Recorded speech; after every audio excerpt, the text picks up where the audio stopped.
Again, I'm Kate Washington. I'm the panel coordinator for Rendezvous with Madness, and I'd now like to welcome you to this panel discussion following this movie. We want to make it a conversation that includes our entire audience, but it will start with myself as moderator, Lisa Brown, who's the festival director of Rendezvous with Madness and a mental health professional, and Heinz Klein, who's one of the members of Workman Arts, also a musician. And as you can imagine from the name, his German name, he knows German and is a native German speaker.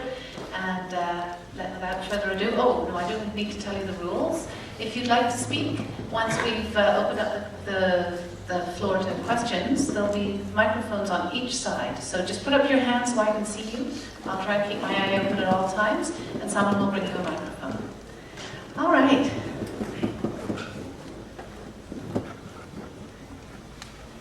So, I'm going to start with Heinz. This is the second time you've seen the movie, right? Yeah. And did you have a different impression the second time than the first? Actually, I saw it now the second time. I see a lot more underneath on what is really on movement or what was part of the intention of the filmmakers, which is actually really very well shown in the last scene. When you have this little girl who wants to go with one of the guards,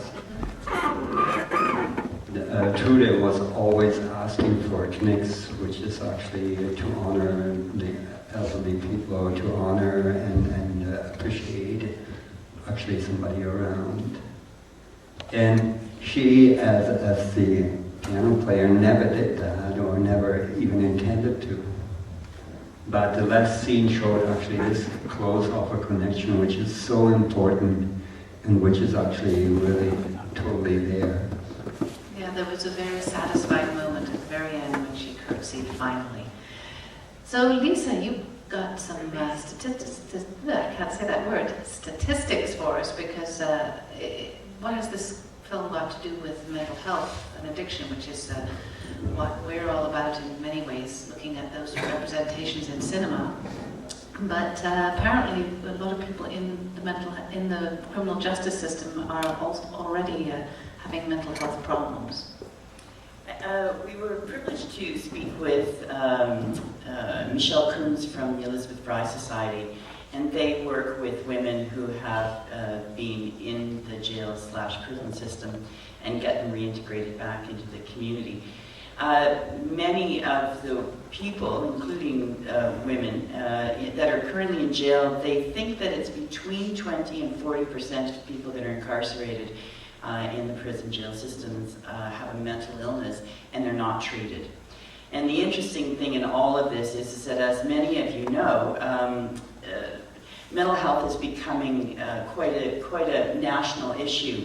And a lot of people are coming forward and talking about the system and how it's fragmented and how it needs to become a better system to care for individuals. But I would say that one of the populations, marginalized populations, such as those who are in jail and prison, are not on the radar yet. And so we're hoping, as the system reforms itself throughout Canada as part of the Mental Health Commission, that folks that are in jail and prison will get the necessary treatment that is so desperately needed. One of the things in the conversation that happened on our opening night was this question about mental illness, and was our character, our heroine, was she mentally ill? And it is a perspective that is relative. Many people felt that indeed she had pretty serious mental health problems because of the trauma and the abuse. Others, questioned that and the validity of that. And so that became quite an interesting conversation that perhaps we could open up to you, the audience. Before we do that, though, I'd like to make one comment. We were privileged to have a pianist named Uval Fishman attend the screening, and then we talked about it afterwards. And that last 4 minutes that we saw was quite incredible.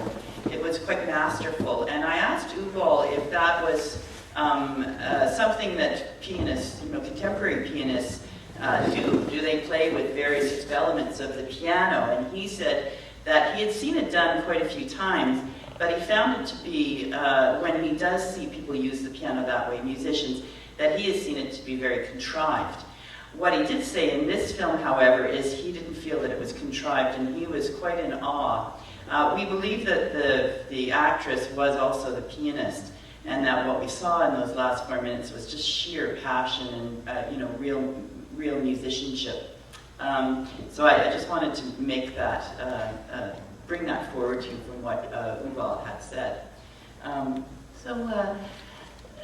What I'm interested in is just your impressions, your response to the film. It's a film, first of all, stories, and there's somebody in the green over there. If you'd like to bring a microphone, and just to set it in context, we're just as interested in how this film works on you as discussions of any issues. Yes?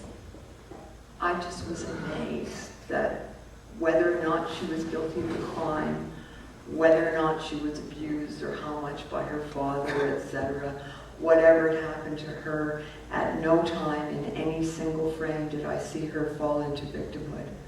She always had her cojones ovaries, whatever. She always had every part of herself intact, and she was ready to do battle with whatever was at hand, verbally, physically, in any way she could. She was absolutely, totally in possession of her own spine at all times, and I love the film for that. That's interesting because it's also true that she was in possession of her own spine, but she also caused a certain amount of damage to other people along the way. And one thing that Michelle Coombs from the Elizabeth Fry Society spoke of, which was very moving, is that in order for the story to be told, at the very beginning of the film, there's a woman hanging, and she's unidentified, and nobody knows anything about her. We know Jenny's story, but just to think about the fact that it's as a device for her to have someone commit suicide in her room, and then we don't know anything about that woman. So she wanted us to remember some of the women that might be their way of taking possession of their spine, but not really one that we want to encourage. Anybody else? I think actually what we see as well is actually the clash of value systems. The old German value systems clashing actually with more modern value systems. There, you saw actually in the vow kind of thing, you saw actually this. It's an order, or it has to be that way, and for her it was actually constantly going against these kind of old value systems who were there. But in the end, in fact, she bought in the last scene about, and that makes it actually a beauty. Then that showed me actually that there was something around the traditional values who were there. And we're always being pushed into people's faces, have really some value in the end. So over here, the lady with her hand up. Yes, I just had a question. I noticed in the credits that it said the film was for Frau Kruger, and I'm wondering, is that a real person, and is the story a true story? Heinz, do you want to take that question? It is a true story. It's in memory of Gertrude Krüger, who actually, as far as I know, actually wrote some of the stuff, or actually talked about what she has gone through during the Second World War. And is Jenny a real person? That I'm not really sure about. Yes, we don't actually know that. We tried very hard to talk to the director, but he's quite elusive. I think he's probably busy making another film now. But it's a very good question, that sense of truth, or is it a real story? But it's definitely a story that has artistic truth, and I think some kind of psychological truth. We follow Jenny. I'd like to ask you, is it Jenny's story or is it Frau Kruger's story? Does anyone have a sense of which is the lead character? I think they are both equally important to the story. Then they bounce off each other. And what it shows me as a musician who residence as a psych survivor, and she was just simply, if there's an opportunity given, if there are options, hope comes out of that, and hope can lead to something. And here it led to actually a very big success in the end effect. Lisa, I was going to ask you about Frau Kruger's choices, because she makes choices not to break out, not to break rules, and in fact, in the end, to betray somebody she really loves. And do you think that actually gives her any kind of mental illness, or is it by the end? I mean, she's waited in this prison for what seems to be, 30, 40 years, in that very same place where she betrayed just in the way she spoke. She didn't actually give anyone away, but she said, no, she's not my friend, when she was someone she loved. Well, I think that she was looking for redemption, and instead of looking after herself and what she did with her lover, she gave herself out to the inmates at the prison, and probably got a lot back. I mean, I can't imagine if I were to have the privilege of working with a talent like Jenny and the kind of masterfulness that I would, being in that the young woman's presence and making a difference. One thing that I have heard about the film that resonates with many is that if you have one person that believes in you and loves you, that can make the world of difference. I mean, there are so many of us that have experienced loss and loss of love, and then, it's pretty hard to sometimes go on, but if there's one person, it doesn't have to be many. And that came through very clearly, and there was unconditional love, which was something that we may have experienced in our lifetime. It might be a grandmother or a father, mother, brother, friend that just accepts you as the way you are, and just keeps giving and giving. And so I think she was working through her own demons, and knowing that she had made a major error in her life, that she could never forgive herself, but that what she could do was to give to others. And of course she did, in a way, she gets out of prison and Jenny is going to go right back in at the end. Any more comments from the audience? Yeah, over here, the gentleman in the check. Yeah, just picking up again on your original question about whether Jenny had mental illness, or whether she would be interesting to know where's the line between what we would consider anger management issues and actual mental illness in this kind of a person. Well, two things. One is when I was preparing for interviews for the festival, I went on a bit concerned that if somebody said, "Lisa, tell me exactly what mental illness means," I thought, well, I've been working in it for 25 years, but I better look it up, because you get so enmeshed and immersed in the world that you live and work in. What I found out was the World Health Organization has no one definition of mental health, and that because of subjective assessments, because of cultural differences, and because of competing professional theories on mental health, mental illness, there is no one definition. So everybody's going to have a different perspective. I think those who have been traumatized in their early life may have issues of the inability to cope. And when you look up the definition of mental illness, it is that sort of the inability to cope and to function in everyday society in terms of your mental health. I don't think that Jenny was coping, and I think that she began to cope. I think, again, it's a very relative thing. I mean, I could speak with somebody who's been very traumatized and can talk about how that has affected their life in such a difficult way throughout, and have had anxiety and depression and mood swings and inability to control oneself, whereas another person that might have had a very traumatic event doesn't have that, but may have, so it's very difficult. And I guess, our festival is, it doesn't have any answers as much as it's posing questions, and for people just to be aware of their own mental health and to try to figure out, what this person was going through. I don't know if there's the rehabilitation for our young woman was her art. At least that's how I came away with it, that this woman could be released into a new world by, playing her piano and creating as she wants to create. And that's actually sort of in our philosophy here at Workman Arts, is that we're not a therapeutic clinical program. We support new and emerging artists in their art practice, and we support them from creation to presentation. And many people will say, despite my serious mental health problems, I can still create, beautiful works of art. I can still sing. I can still write. It seems to be something that can cut through all of it.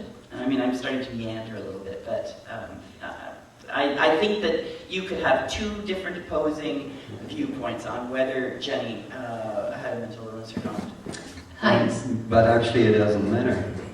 If there are opportunities created for people to move forward and to do something what they enjoy, if that's art, if that's, there are a lot of different things I enjoy doing, that gives me hope, that gives me a future, it gives me energy, it gives me drive, moving forward. And if I don't have that, and in the prison system, you generally don't have that, or very little. If that is not there, in the end effect, that's what I have within myself, and cannot go forward. And when I have to put that all back and have no option there, what really happens is I will get depressed, I will get sick. So in the end effect, the prison system creates actually the mental illness in a certain kind of way as well. Okay, and I think I have another question down here. This Anne on the I felt. Hang on a second, Anne. Here's your mic. I felt that she definitely was a victim of abuse, and so one could say yes, she did have a mental illness, in the fact that her abuse was very connected to her music, and it was. I think why in the last 4 minutes that she got so totally wrapped up in, and saw her father at the end too, who was the perpetrator of the abuse. It all came together for her, and she just let go with her passion, but that she was hating herself, and she was so self-destructive through the whole encounter in jail. She couldn't really defend herself. She just kept doing things to make it harder for herself. So I think, yes, she certainly had a serious problem. If I can make a comment, I think it's Roy McMurtry has just come out with a study, and I think it was announced yesterday, in looking at youth and the justice system, and how one of the recommendations, and I think it's to Premier Dalton McGuinty, is to provide mental health services in schools. And we may see that soon. I think there's about $200 million that may get put into the school systems, so that children and youth can start to think about mental health and start thinking about mental well-being. We generally don't talk about mental wellness. It's usually mental illness, but we've got to start shifting the way we think about things and start looking at it that way. And I'm really hopeful that the introduction of actually providing services in the school for mental health issues. I believe they say right now 1 in 8 children are having pretty serious mental health problems, and that's going to be into 1 in 8 or 1 in 5 that will end up having a mental illness as an adult. So I have someone over here. Thank you.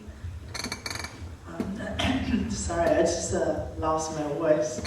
A few small questions. If you don't have the definition about mental illness, how do you account 40% of the women in jail has two? And you discussion about, this gentleman's question here.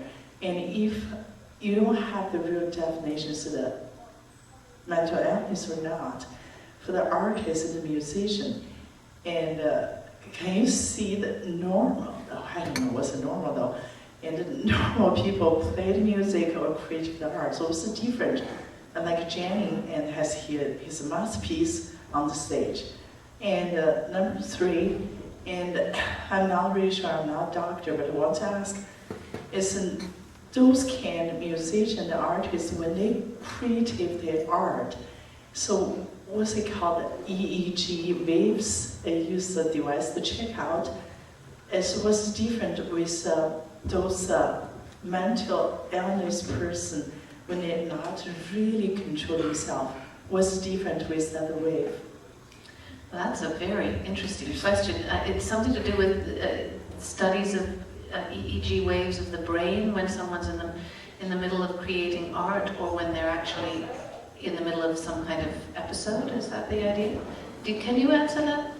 Well, I'll start with your first question.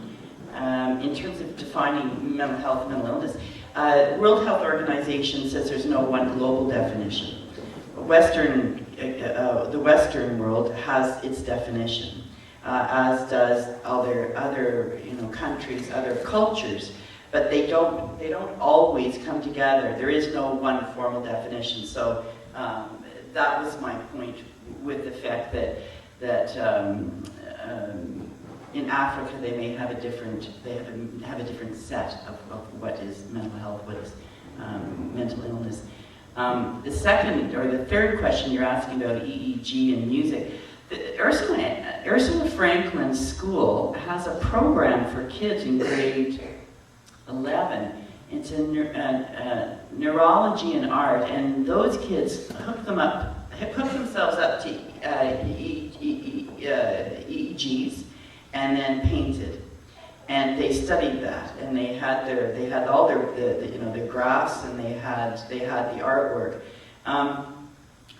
I don't know that the process is any different for whether you have a mental health issue or you don't, in terms of creating art. And I think that art is an access point for everybody, regardless of any mental health issue. It's often, I often equate it with, if I were to lose my husband, I don't know what I would do.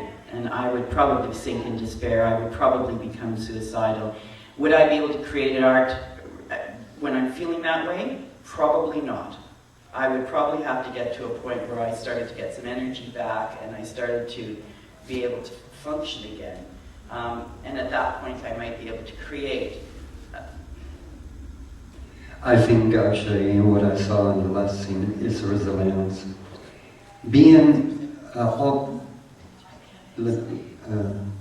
what happens during the whole thing, and when you look at Jenny's life, she has been always, the outside has always told her what to do.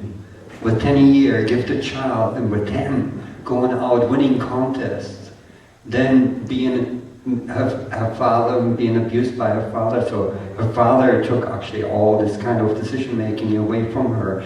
Then through the next situation with the pimp, where that person actually had the whole kind of decision making around her, then back into the jail, then all this kind of stuff. So that was the explosion. These 4 minutes was the explosion to get all that stuff out. And for Trude, it was in the same kind of way the explosion actually to get away. She actually basically put everything of 40 years into herself, and that was the explosion as well. So there's nothing really different in that, but they were actually basically both were coming out of that, what usually then in our society is talked about mental illness and suppression, put it all inside oneself, as well as being taken all kinds of, every kind of decision being made by the outside, that leads to the same kind of effect, and that was the conclusion. It's coming out of this kind of cycle, both cycles, actually really breaking open the cycle through this 4 minutes. It's obviously stirring a lot of stuff in us. I like to ask, because we asked 2 of your questions, but we'd like you to repeat the second if you can remember it, because it escaped us. Do you remember this? Yeah, you need the microphone. So the first one was about the definition, and the third one was about EEGs, and the second one was something to do with art, I think. I think it was close to, does an artist actually perhaps require a certain percentage, as it were, of madness? Artists and madness, to a very create. good question. And you can use the other word to say as like an artist or musician. Sort of, some people say, God, this is crazy. And they always point out that they're crazy, and should they to get that kind of mental illness treatment, or just let them to go? That's a very good question. Lisa, This is, we have to wrap up because we have another screening at 4, but I want to say that one thing that we don't want to do here is romanticize mental illness in art. And that if, one accepts the fact that 1 in 5 people have mental illness, then of course a lot of artists are going to have mental illness. But there's as many Van Goghs and Sylvia Plaths as there are not. And so I think that we want to romanticize the mad artist, but I think it's a bit of a misnomer. I think that art, regardless of your state of mind, is an access for everybody and can be quite a healing process for anybody. So with that, all I know is we started the company 20 years ago, and there was 10 of us, and now there's 300 members in the company that are creating art, and with that, there is tons of institutions and schools that are also working with various artists. So it's an area that I just want people to kind of not say that if you want to create art, you have to be mad, or you have to be depressed, or you have to have gone through a lot to be able to create. I think that those people that are creating art that have gone through a lot have a lot to say. that seems like a very good ending. I would like to thank the panel, thank Heinz and Lisa, and all of you for coming out on a rainy Saturday afternoon to watch great movies from across the world. Thank you very, very much. See you at the next Rendezvous. And we do have another screening at 4.